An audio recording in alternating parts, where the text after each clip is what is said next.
everybody. Hi. It is me, Lisa Concepcion with LoveQuestCoaching.com. Lisa the Love Coach, as I am also found on social media. And I wanted to blow on today. If you're finding me on YouTube and you're digging this content, feel free to subscribe to my channel and hit the notification ding, ding, ding so that you know when this party is getting started. I am coming at you on Facebook. I come at you also on Instagram. So I'm easily found with insights and advice about dating and relationships. And you could also get your free love life assessment at lovequestcoaching.com at any time. So let's dig on into the content.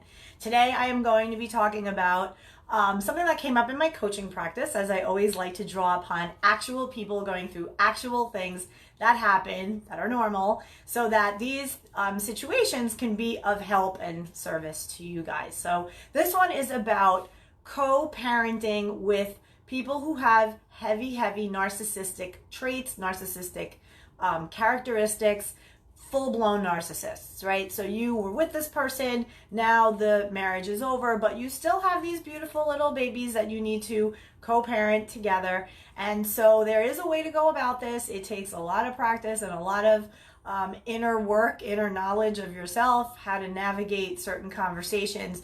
And so this is something that came up in my coaching practice that I wanted to share. And it involves, obviously, the situation of COVID-19 has everybody freaking out. And my client has a son who's about to celebrate a birthday. And so as you can imagine, it's a whole different game now, right? It's COVID-19, it's social distancing, it's a lot of different things to consider when you are planning a birthday for your kid. So of course, there's all of that to consider. And my client and the parent, the narcissistic parent, were having a discussion back and forth about what are they going to do about their son's birthday. So what was interesting here was that my client reached out to me. She's doing wonderfully through her process. She's super committed to getting over this pattern that she has with attracting narcissistic men. And she really wants to dial it in, get really clear on her dating strategy, heal up any past junk that she's been carrying along with her. In this case, it's relationship issues with her mother that she then relived through all of these subsequent relationships with men. So while she's handling that, she's still being mom to her kids. She's still living her life, working, doing her thing. And she has to deal with her narcissistic ex quite often because obviously they are co-parenting together. So she sends me this text message because part of my coaching practice allows for access for these types of moments when things are happening day to day and you want to learn how to handle them. We learn as we go, right? We learn by action.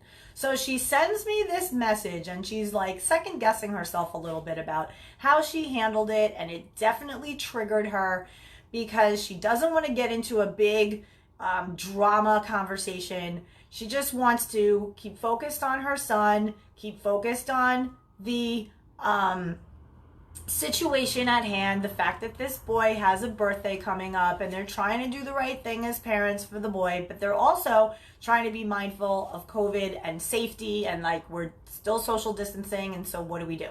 So she was very much triggered by the entire conversation, and she brought in, which is very common that people do when dealing with narcissistic people, is they refer to past stories. They refer to the stories that they have in the files and the archives of their mind where they are projecting, or better said, what's the word? Like predicting. This is it. They're predicting how they think this conversation with their ex is going to go. And they get all in a tizzy. They get all nervous. They get outside themselves. They're not grounded. They're not planted. They're not confident.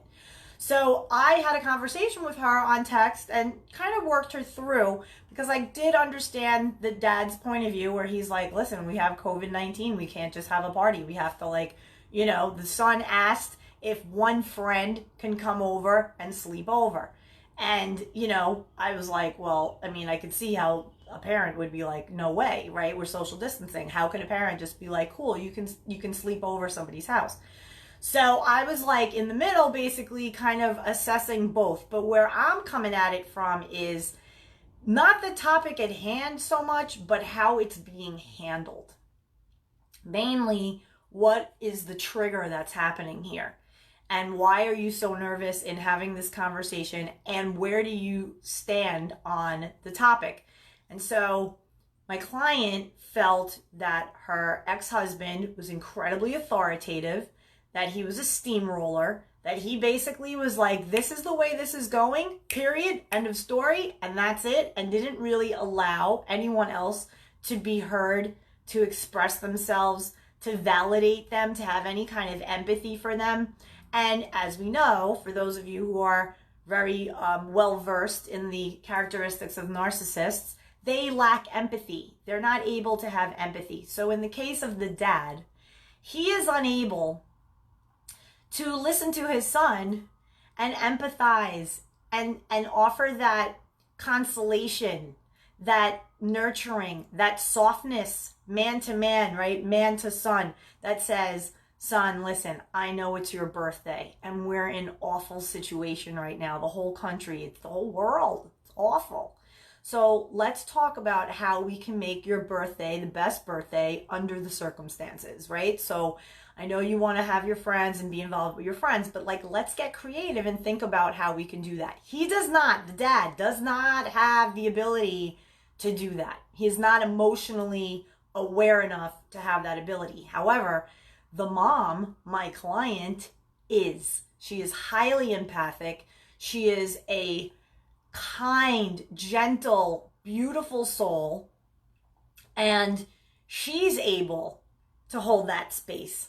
So you can see how they could actually team up quite nicely in this case and also bring in the son, make him feel validated, nurtured, considered, respected, adored, right? While all together as a team trying to figure this out. So I wanted to come with 6 different things that came from this, right? That and what you can do when you're in this situation and you're like, oh shit, the text message came and now the crazy narco ex wants to talk about the kid, and instantly you're triggered. So when you're triggered by the ex, immediately your focus is no longer on the kid. And what we want to make an agreement about within ourselves, for the parents out there, is that your number one priority in this instance is the child, the kid, the children, if you have more than one. So the second you let your trigger dominate, that means that a wounded part of yourself is now running the show in this situation. You, your healed you, is not.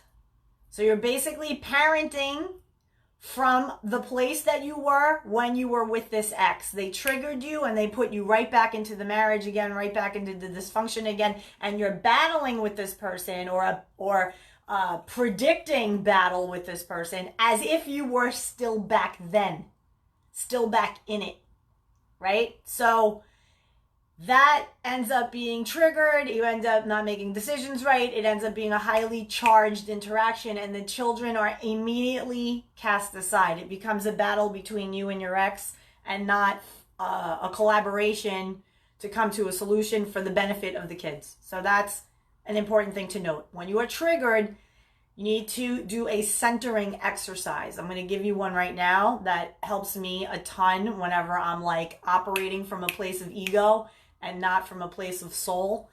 And it is to take the breath, right? So when that text comes through and you're like, oh shit, here comes the ex, right? I want you guys to consider putting the phone down and putting your hands on your heart. I'll stand up because I'm short. Put your hands on your heart. And what you're going to do is you're going to breathe in, hold it for 4 seconds. A 4-second breath could be good with this. And then exhale it for 4. So it's going to look like this.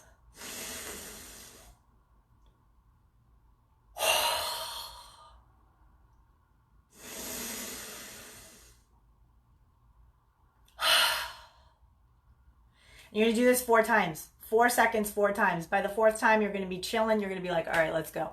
And it's going to give you the centering again. It's going to put you back to center. The breath is everything, right? You want to get in touch with your breathing. It's like centers you right away.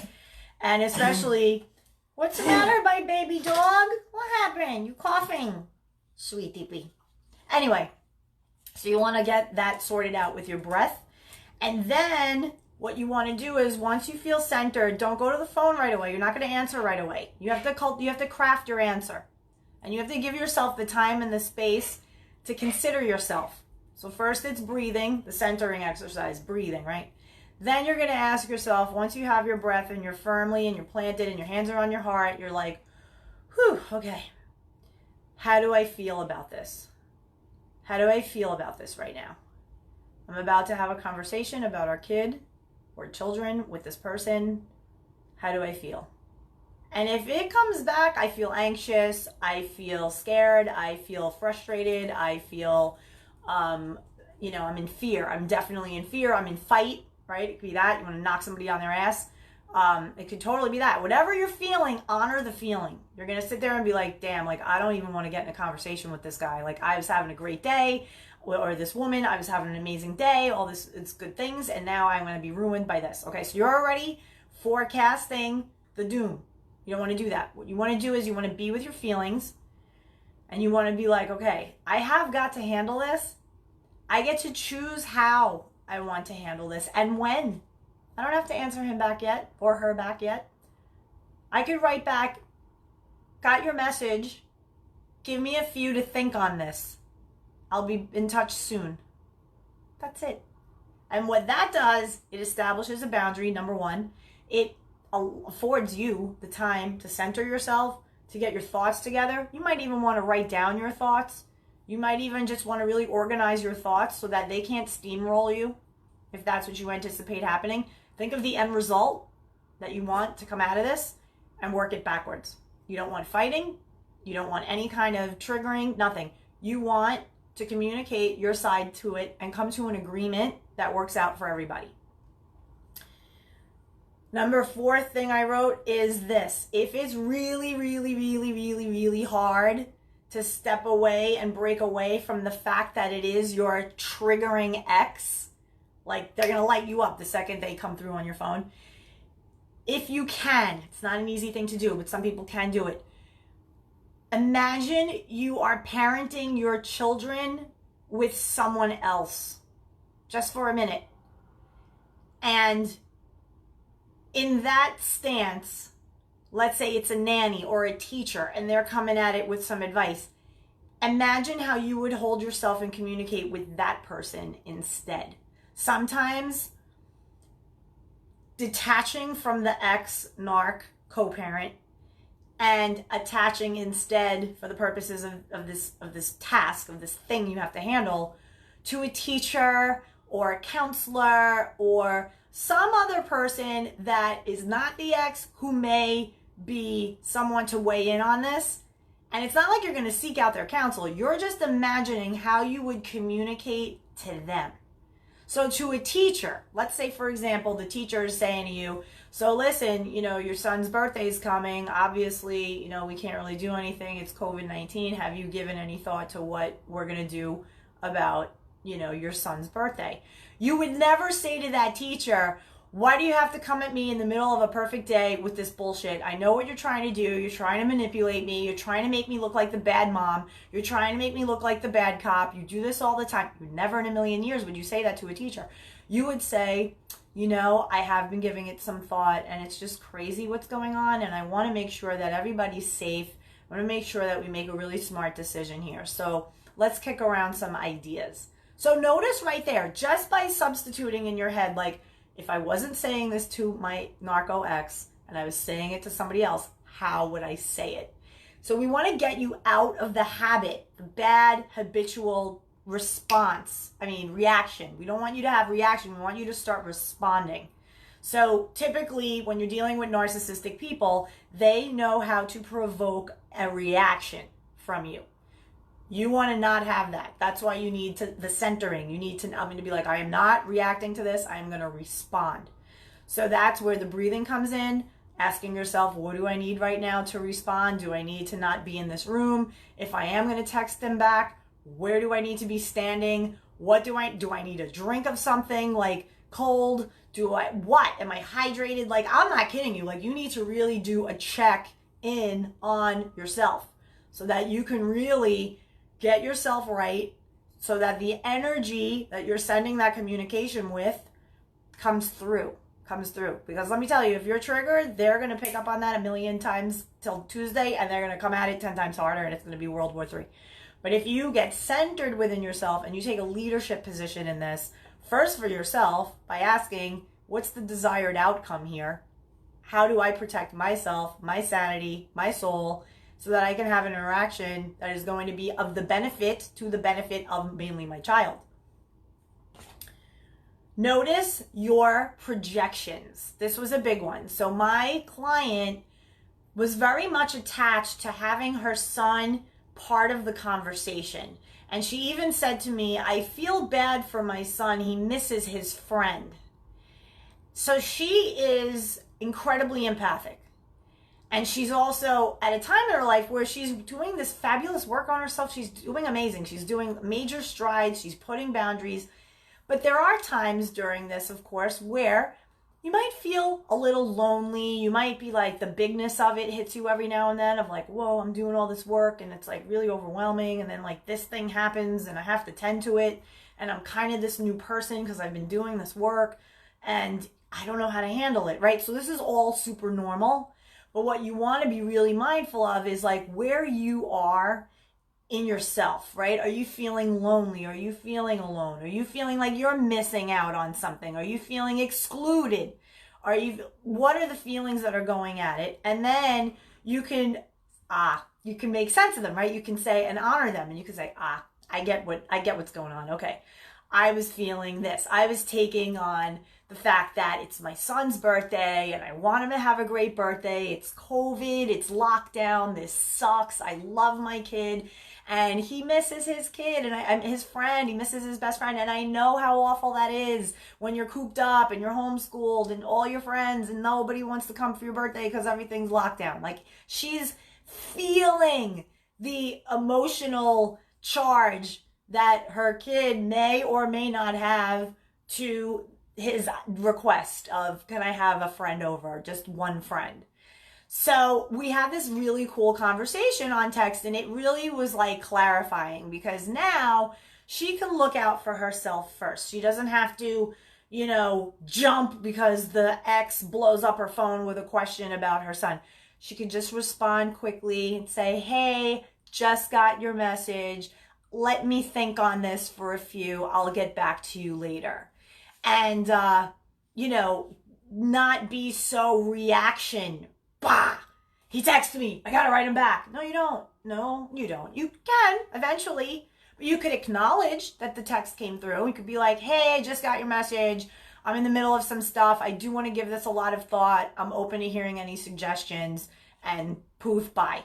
And this way, that right there is kind of like asserting yourself for a boundary. I'm not ready to have this conversation with you yet. Let me have some space to think it through.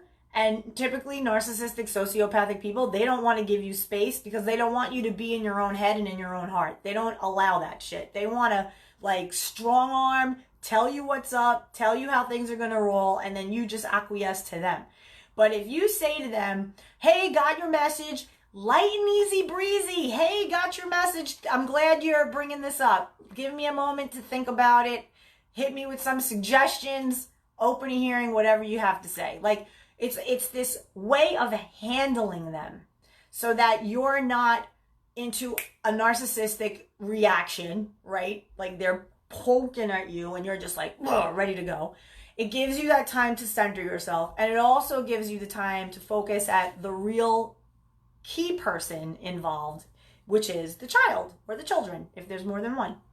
So I'm hopeful that this information serves you well. I know we have a big holiday weekend happening, and so I'm sure there are parents out there with the whole co-parenting thing of, how do we deal with, the social distancing, and it's Memorial Day weekend, and some things are open and some are not, and so-and-so doesn't want to wear his mask and she hates the mask and this and that. So there's a lot of these types of conversations happening and it's making parents very anxious as it is. More so if one of the parents is a full-on narcissistic loon and, you're just in this like, all right, bro, I'm ready to go. Come on, bring it at me. So when you're in that space, you're already you're already in this like fight or flight kind of thing. You're already like got your go muscles going. But when you are like, all right, I'm going to take a second. I'm going to do me. I'm going to get me square, centered, full on, hydrated, breath. Nice. I have good air coming in me. Okay. I feel good. What do I think about this? What do I really truly think about this? Well, I want to keep my boys safe, right? We're doing the social distancing thing. Let's get creative. Maybe we can do a digital party. Maybe I make a bunch of cupcakes. I have my boy pick out, a bunch of friends. We bring the cupcakes in a bag to each friend and they all meet up on Zoom and they do a digital party and they play music and they hang out for 2 hours, whatever, with everybody in the background and they have a fun time like that. I don't know, just being creative. But this is the thing. When you're in a place of anxiety, in a place of fight, you can't be creative, right? Creative energy it flows from a very soulful, feminine place, right? When you're at your most creative, you're in flow, right? But when you're ready to kick some ass, you can't create, you can't ideate, you can't collaborate, right? So I'm hopeful that all of this info helped you out. This weekend's going to be quite the interesting one for many people out there because it's the first one back, kind of, sort of, from lockdown 2020. May it never happen again. It's Memorial Day weekend 2020 coming up, and I know there are a lot of parents, a lot of families itching to get together again. And so this is oftentimes, the kind of thing where families get at each other. So much love to everybody. If you need help with anything, dating, relationships, career, you want to reinvent your life after midlife, honey, I am your girl. You can hit me up at lovequestcoaching.com, where I offer a free love life assessment. You can tell me whatever you got going on over there through an email form, and I read it over and hit you back with exact answers to your specific questions. Much love again, lovequestcoaching.com. Have a great day, everybody. Bye.